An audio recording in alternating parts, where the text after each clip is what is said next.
Pembawa acara seperti ini yang saya suka. Naikkan gaji pembawa acara itu. Kok mirip Shang-Chi sih? Emang iya? Sayang emang iya? Mirip Shang-Chi? Ya potongan-potongannya kecuali matanya nggak sih? Tambahin ya. Wanita menangis untuk mencurahkan isi hatinya. Pria menangis untuk menahan isi hatinya. Jomblo menangis karena tidak ada yang mengisi hatinya.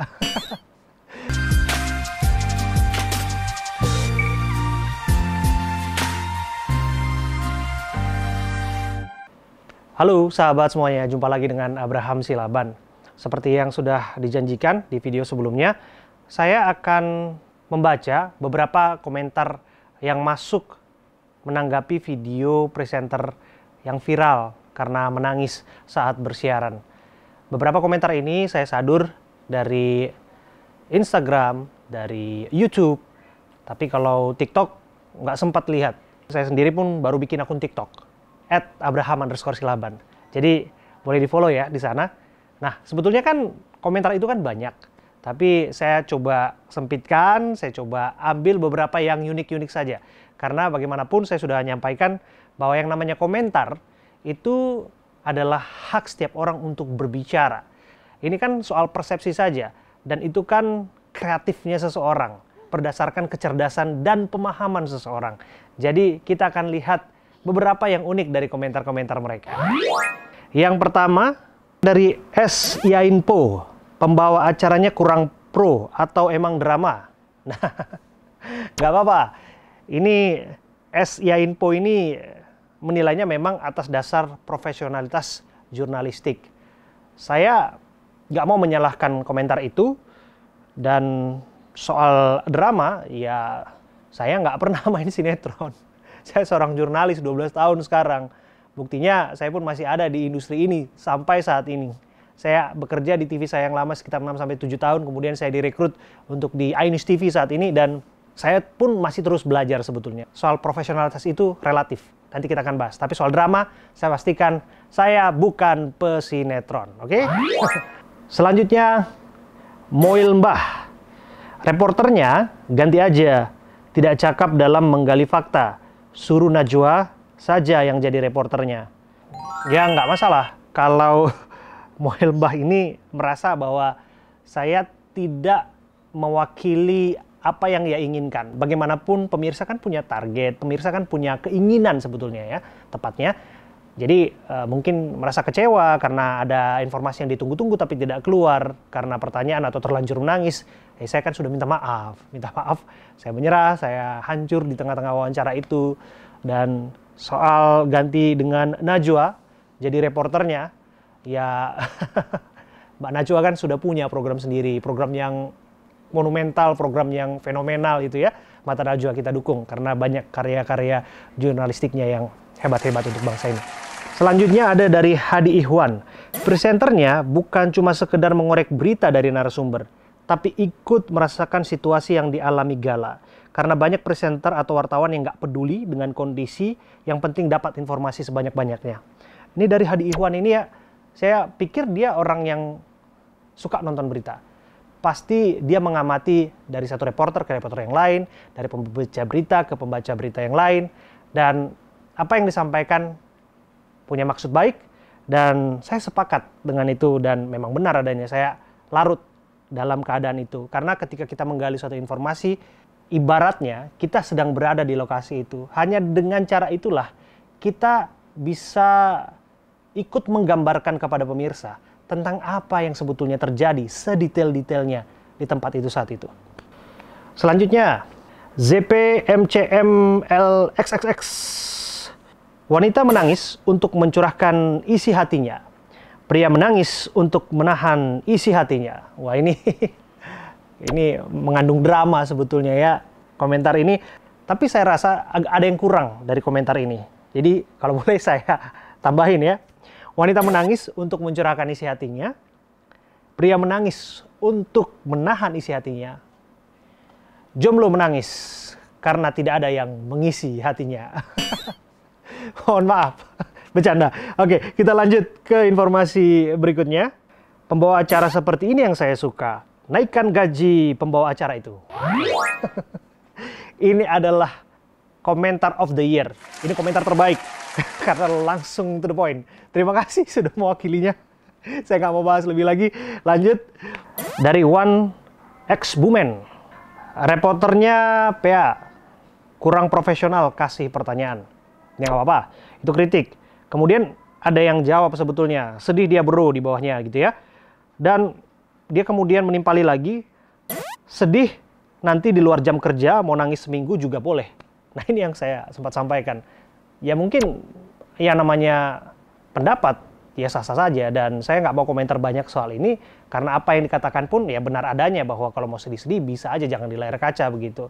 Tapi kan saya sudah jelaskan bagian ini mengapa saya menangis. Mengapa saya begitu larut. Dan saya kembalikan kepada semua orang untuk berpendapat mengenai apa yang terjadi waktu itu. Kayak bibirmu agak pucat deh, gigit-gigit dikit deh. Oke.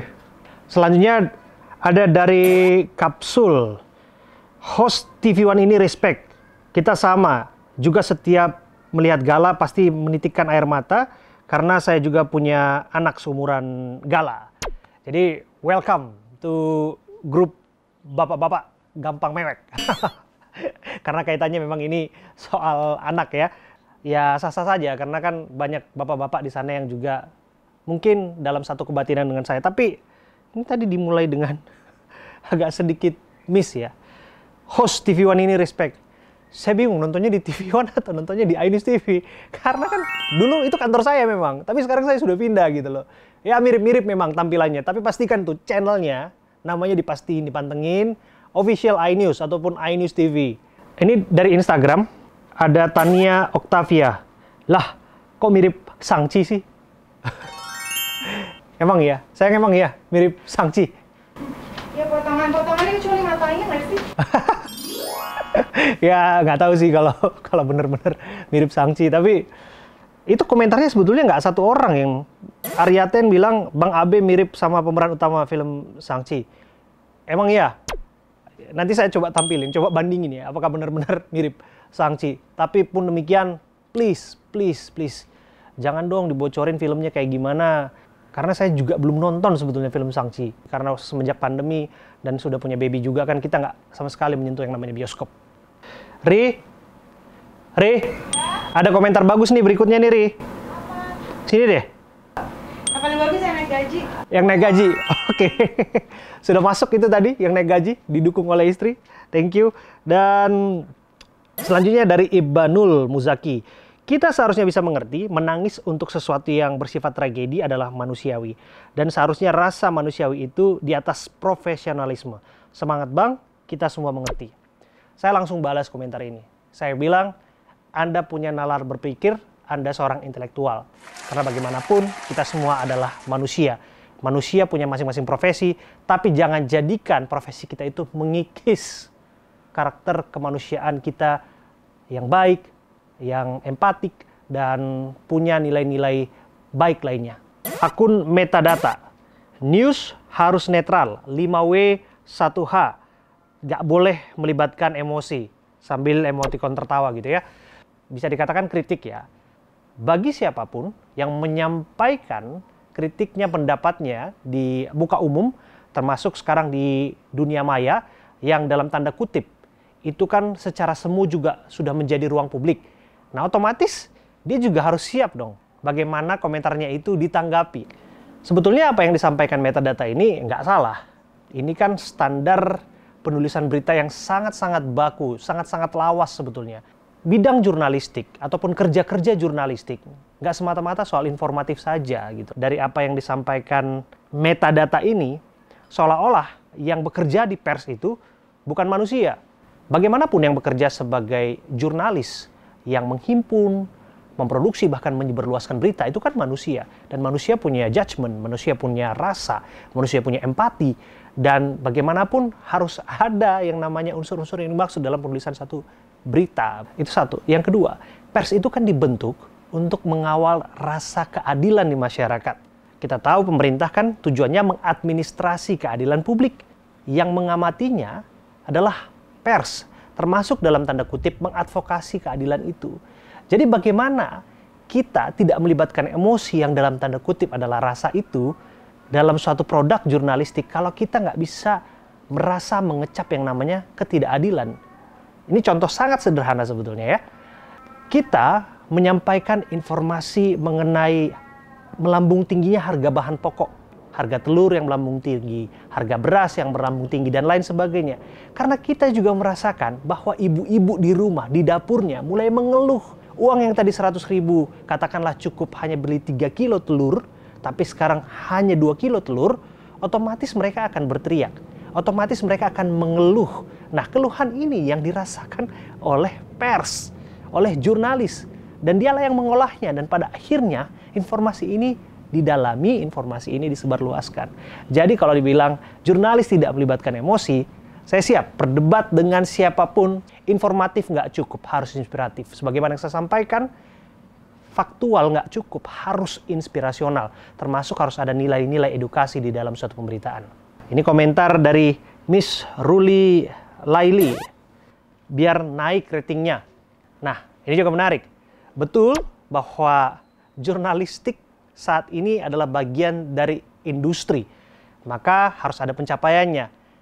Tapi segala sesuatunya bukan tentang rating. Sebagaimana yang saya sebutkan, pers itu sudah bagian dari demokrasi. Di negara kita itu diakui sebagai pilar keempat demokrasi. Negara mengakui itu.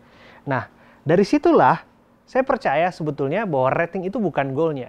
Kita tahu kan bahwa rating TV itu nggak tinggi-tinggi banget. Ya kalah lah sama sinetron Ikatan Cinta. Ya kalah lah sama sinetron Pangeran untuk Putri dan lain sebagainya. Termasuk dangdut-dangdut begitu ya. Kalau rating menjadi capaian utama dari satu industri televisi, saya pikir yang namanya TV berita udah bangkrut dari dulu. Yang ketiga, ada komentar dari Al Banjari Pasundan. Ya ampun, beritanya setiap detik ya. Coba kalau korupsi, maling uang masyarakat, beritainnya detail. Maling miliaran sedetik, beritanya hilang. Gila Indonesia, ini kacau juga.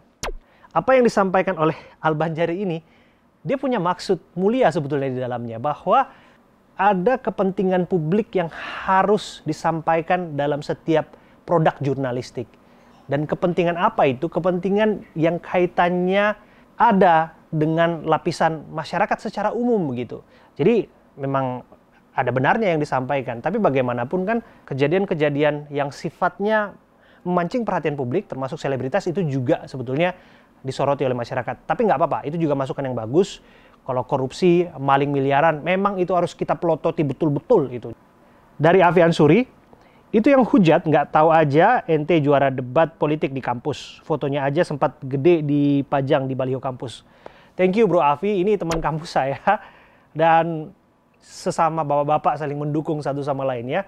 Saya paham beliau suportif karena apa? Karena beliau saat ini bekerja sebagai seorang penerbang ya. Dan penerbang itu kan barangkali juga sering meninggalkan istrinya dan sering kangen anak. Dan lagi-lagi yang saya katakan, jadi orang tua itu nggak bisa dipelajari. Jadi orang tua itu harus dialami dulu. Maka akan mengerti bahasa dan nalurinya. Jadi itu dia semua yang sudah saya sampaikan. Sebetulnya banyak banget ya, ada ribuan komentar. Karena kan ini disebutkan viral di TikTok, kemudian juga penontonnya di YouTube juga sebetulnya banyak, bahkan sudah disadur di beberapa media online dan lain sebagainya. Tapi sekali lagi saya terima kasih sebanyak-banyaknya. Saya nggak bisa jawab loh satu persatu komentar yang masuk via Instagram, yang komentar di laman Instagram saya di akun @abraham_silaban. Dan kalau kalian juga merasa bahwa ingin berkomentar ya nggak apa-apa, berkomentar di laman ini ya. Nanti kita akan berdiskusi mengenai pandangan kalian sebetulnya seperti apa sih wajah jurnalistik televisi saat ini. Jangan-jangan semuanya sudah merasa TV nggak dirasa perlu lagi, sudah melarang anak-anaknya nonton TV. Nah itu nggak apa-apa. Nanti berikutnya saya akan masukkan ataupun bagian penjelasan saya, apa sih yang dimaksud pers dengan rasa, bagaimana jurnalistik televisi melibatkan empati dan rasa di dalamnya. Ini pandangan berpikir saya, karena saya sebutkan saya 12 tahun di industri ini. Terima kasih untuk semua yang menyaksikan. Jangan lupa untuk di-like, dikasih komentar, dan subscribe. Jangan lupa sebarkan juga untuk teman-teman di sekitar kita semuanya. Oke, dan jaga kesehatan Anda semua, stay safe, God bless you.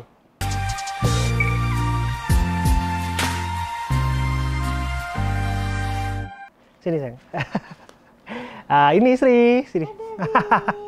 Tuh, dadah, Briel. Jadi di belakang layar ada istri yang bertugas. Makasih, Ma. Yuk.